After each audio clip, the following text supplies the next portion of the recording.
AI is eliminating managers. You've seen the headlines, you've seen it happen in big companies, but is this something that you can actually pull off in a small to medium-sized business? The answer is absolutely yes. So what I'm gonna walk through here today is how we're doing it and already seeing massive returns for our people, for our business, and for our managers. I'm gonna walk you through the core building blocks. Then I'm gonna go through the 2 approaches to implementing AI in any size business, and then the building blocks on how to actually pull this off.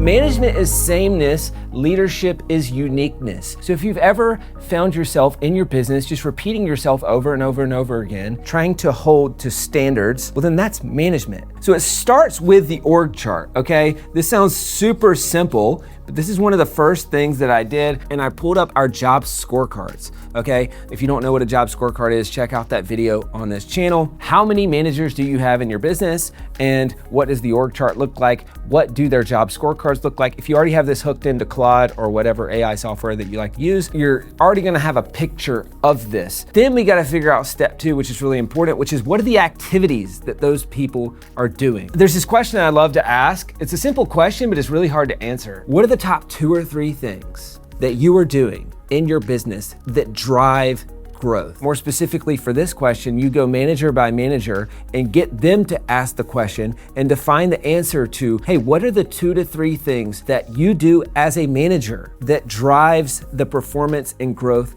of your team? This is where I see a lot of people getting stuck right here. In fact, this is where we're starting to get stuck as we speak, just rolling this out across all of our managers. Because what we're realizing is it's pretty hard for people to either A, take the time to define it, or B, just define what it is you do in that management role that drives results. So you got kind of 3 options here. First, you could say they define it. You can say, hey, send me a list of the top 5 to 8 things that you do that drives value. Or secondly, what we're starting to do is interviews. So we're having our builders in the organization who are building a lot of this AI stuff go to those managers and just do a quick interview. Then they get what it is that they do. Your second option seems obvious, but I'm shocked at how many people don't do this. Ask AI. What are the top things that an SDR manager or a sales manager or an operations manager, what are the top things that they do? And if you've got Claude or stuff like that, well then it can even contextualize it. If you've got it connected to the core documentation and stuff in your business, it can be even more helpful. So then all of a sudden you're coming to that person. Here's what I think you're doing that drives value. Is that correct or not? Right? And this is gonna be really important for when we get into number 3. And then thirdly, we can track it. It's a little bit harder for managers, but I think this is easier for frontline employees. I know Facebook's getting a lot of flack for doing this, but let's be honest, it's extremely effective,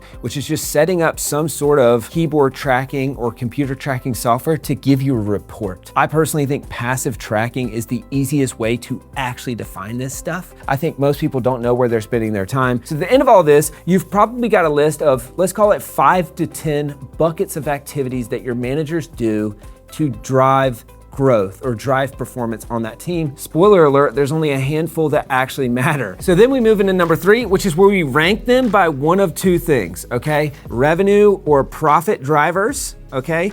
Or time. So let's use a sales manager, for example, for this first one. What are the 1 or 2 things that a sales manager does to drive revenue growth? It's probably call reviews. Maybe that's the first thing that we build. Or on the flip side, what takes the most time from those managers, whether it's adding value or not? Okay, so really what we're looking for here is what's the first thing that we can build that will be most helpful for this specific manager? Now this is gonna get down into this kind of 3-part piece here, which is scope it first. So we might say, oh, well, this is a call review tool. That's the most helpful thing. Well, then let's scope it. What is this person actually doing to do good call reviews?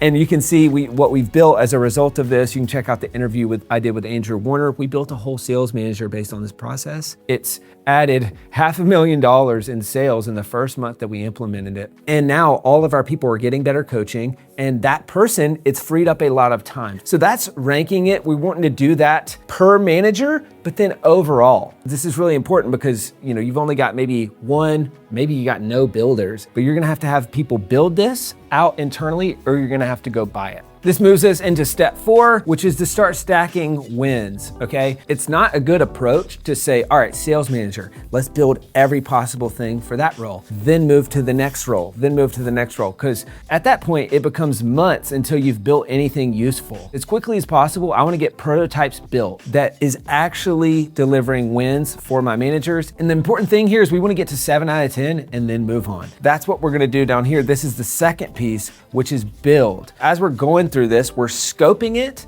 then we're building it, get it to 7 out of 10, then we move on. That brings us into step 5 here, which is to scale up this process. So what we're trying to do here is we wanna get the win, right? So in this example with the sales manager, we built the thing. It took us a month. That gained back 5 to 15 hours a week from my sales manager. So now I can then repurpose that time for that person and have him build something else, either for himself or for other people on the team. And then now they're saving time, they're improving, and then we just keep repeating the process one by one in order of impact. You're scaling this process up. I'll move to this third part here in just a second, but I think there's 2 approaches to implementing AI in your business. A top-down approach. This is the way most people are approaching it. I think this is pretty wrong. You're just coming down from the mountaintop with tablets, hoping that they like what you built. Or you can go bottom up. Now, there's also some problems with this because you're expecting people on the front lines of your organization who are probably already maxed out and working really hard to set aside the time to build the things. Honestly, both of these approaches, they're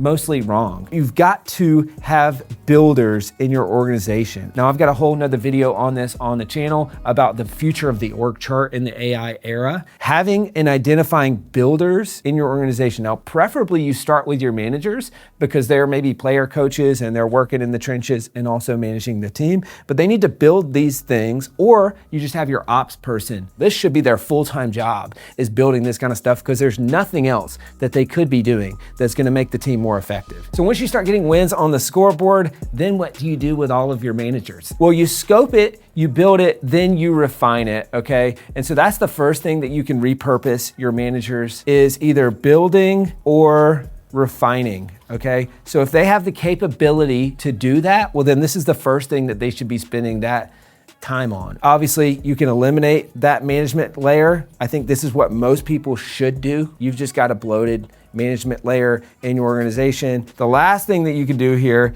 is lead or strategy. So this is really the 3 options your managers have is, hey, can you go build and refine our systems? If so, that's super valuable. Or could you lead, which is different than management, right? So I've got some people on my team, you probably have some people on your team as well, who they're fantastic leaders, but they're very mediocre managers. They can now all of a sudden lead more people, lead those people better, and then we can just build an AI manager alongside them to do all the stuff that they aren't good at and, quite frankly, probably don't like doing that much. So then they can be in their genius zone to lead or strategize. Or I would say kind of the fourth thing here, going back to being an individual contributor. You have these 3 options, or eliminate the role. The punchline of this video is that AI is going to replace managers. I don't think it's going to replace leaders, though. In this age of AI, people need leadership. And so that's something that'll never get replaced. I hope you enjoyed this video. This is how we're implementing AI in our 8-figure company. Subscribe to the channel. We drop videos on this channel every single week on how to scale to 8 figures. Check out my other video that we just released on how AI is changing org charts. This is a concept that blew my mind once I finally grasped it. I hope you like that video.